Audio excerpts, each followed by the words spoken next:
Salam persaudaraan dari Bukit Sandar Matahari Nadalaro. Kami menyapamu semua dalam senandung ucap salam dalam Sang Sabda.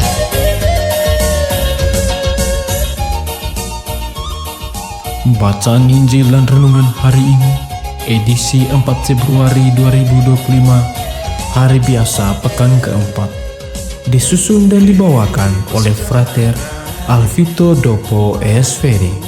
Selamat mendengarkan.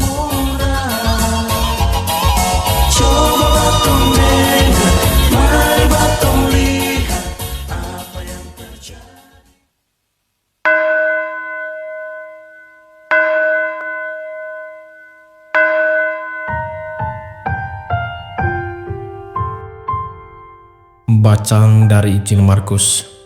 Sesudah Yesus menyeberangi lagi dengan perahu, orang banyak berbondong-bondong datang lalu mengerumuni dia.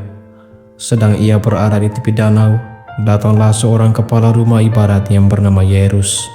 Ketika ia melihat Yesus, tersungkurlah ia di depan kakinya dan memohon dengan sangat kepadanya, "Anakku perempuan sedang sakit, hampir mati. Datanglah kiranya dan letakkan tanganmu atasnya, supaya ia selamat dan tetap hidup." Lalu pergilah Yesus dengan orang itu. Orang banyak berbondong-bondong mengikuti dia dan berdesak-desakan di dekatnya. Adalah di situ seorang perempuan yang sudah 12 tahun lamanya menderita pendarahan. Ia telah berulang kali diobati oleh berbagai tabib, sebab telah dihabiskannya semua yang ada padanya. Namun sama sekali tidak ada faedahnya, malah sebaliknya keadaannya makin memburuk. Dia sudah mendengar berita-berita tentang Yesus, maka di tengah orang banyak itu, ia mendekati Yesus dari belakang dan menjamah jubahnya. Sebab katanya, "Asal ku jamah saja jubahnya, aku akan sembuh." Seketika itu juga berhentilah pendarahannya, dan ia merasa bahwa badannya sudah sembuh dari penyakitnya. Pada ketika itu juga Yesus mengetahui bahwa ada tenaga yang keluar dari dirinya. Lalu ia berpaling di tengah orang banyak dan bertanya, "Siapa yang menjamah jubahku?" Murid-muridnya menjawab, "Engkau melihat bagaimana orang-orang ini berdesak-desakan dekatmu, dan engkau bertanya, 'Siapa yang menjamah aku?'" Lalu ia memandang sekelilingnya untuk melihat siapa yang telah melakukan hal itu. Perempuan itu yang menjadi takut dan gemetar ketika mengetahui apa yang telah terjadi atas dirinya, tampil dan tersungkur di depan Yesus dan dengan tulus memberitahukan segala sesuatu kepadanya. Maka katanya kepada perempuan itu, "Hai anakku, imanmu telah menyelamatkan engkau. Pergilah dengan selamat dan sembuhlah dari penyakitmu."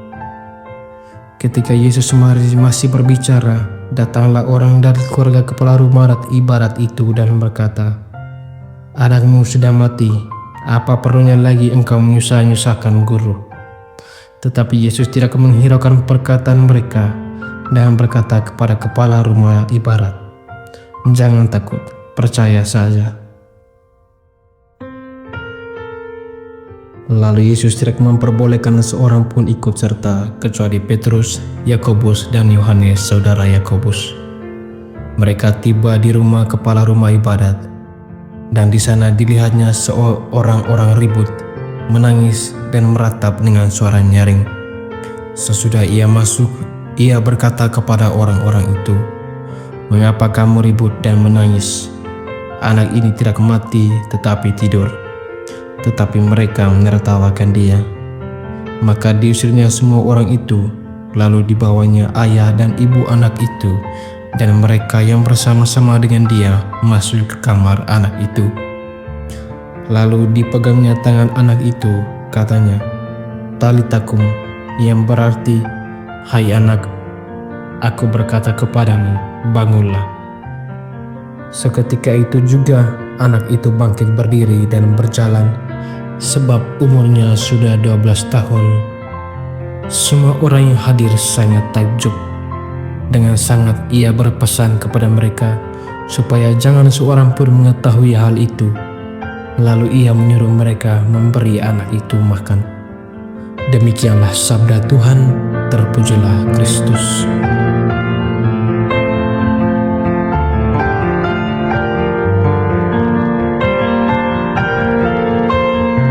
Saudara dan saudari yang dikasihi Tuhan, sabda Tuhan hari ini mengajarkan tentang pentingnya mewartakan sabda Tuhan kepada sesama seperti yang telah dilakukan oleh Yesus sendiri.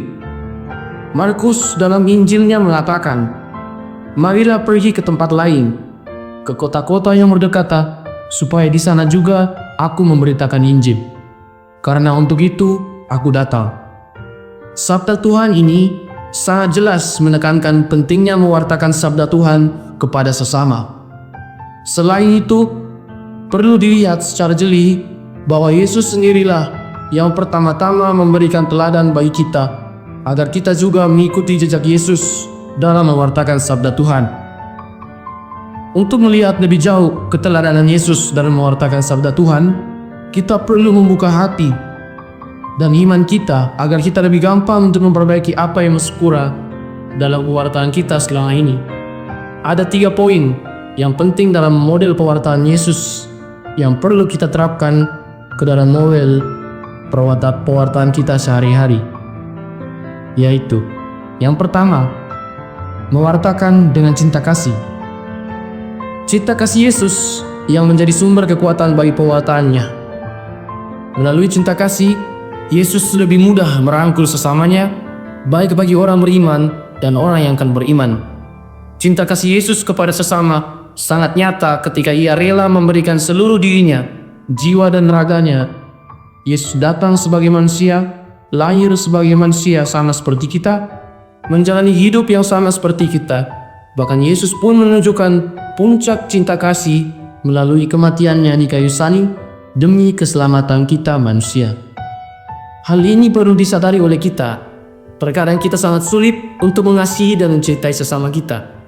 Mengapa? Karena kita masih sering dikuasai oleh rasa egois atau ingin menang sendiri.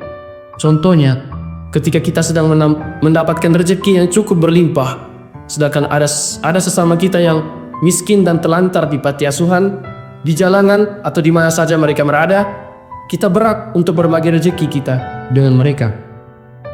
Kita masih belum mengasihi dan mencintai mereka, sedangkan mereka sangat membutuhkan cinta dan kasih dari kita.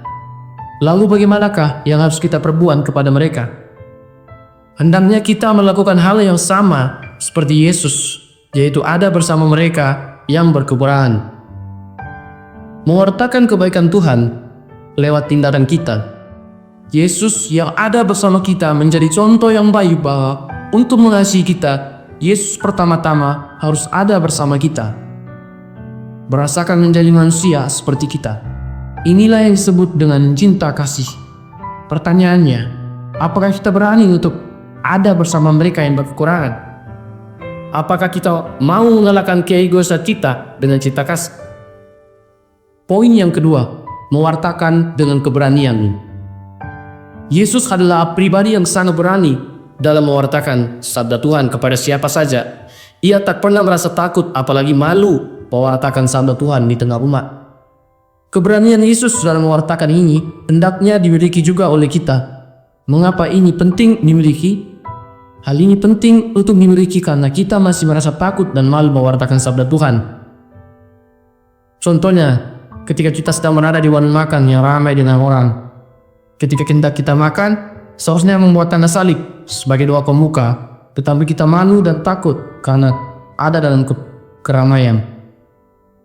Ini merupakan kegagalan yang sangat sepele, tetapi sebenarnya ini merupakan sebuah kegagalan yang terbesar yang kita lakukan. Yang keempat, mewartakan dengan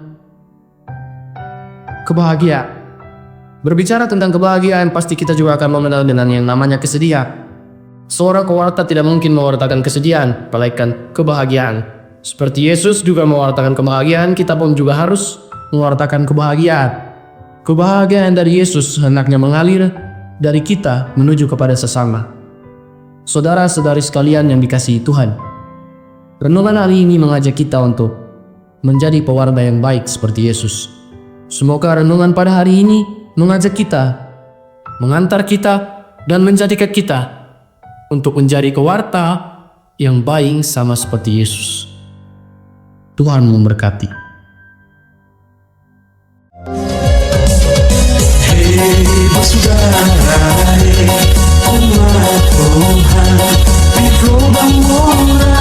Sahabat-sahabat pencinta Sang Sabda, kita baru saja mendengar bacaan Injil dan renungan edisi hari ini. Sampai jumpa kembali pada edisi berikut. Terima kasih kepada Divisi Kerohanian website Seminari Tinggi Santo Paulus Nedalero. Semoga Sang Sabda menjiwai seluruh pengalaman hidup kita hari ini. Tuhan memberkati kita sekalian. Amin. Dalam satu hati, di dalam kasih Yesus.